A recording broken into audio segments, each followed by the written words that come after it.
It was a moment that forced a brutal question. If Bitcoin's biggest exchange can fail, can Bitcoin survive at all? In 2014, Bitcoin didn't just crash. It nearly lost the entire system that allowed it to function. At the time, one exchange handled the majority of all Bitcoin trades worldwide. For many people, that exchange was Mt. Gox. Then, without warning, withdrawals froze, balances vanished, and hundreds of thousands of Bitcoins were suddenly gone. This wasn't just a market crash. It was a moment that forced a brutal question.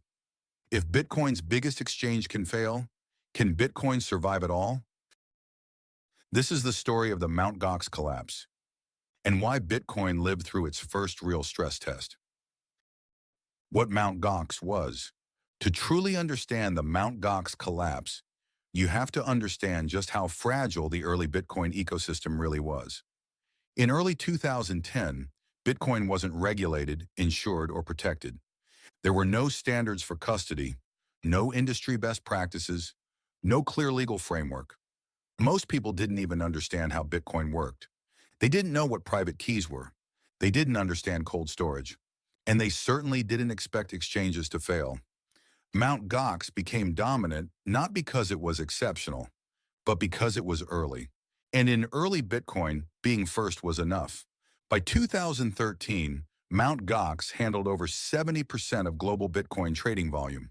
For many users, owning Bitcoin meant owning a Mt. Gox account. This created a dangerous illusion. People believed Bitcoin was centralized because their experience of Bitcoin was centralized. Mt. Gox held customer funds. Mt. Gox processed withdrawals. Mt. Gox controlled access.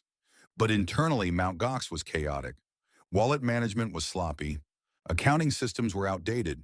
Security decisions were reactive, not proactive. Bitcoin was designed to eliminate trust. Mt. Gox required blind trust. And that contradiction grew more dangerous as Bitcoin's price and importance increased.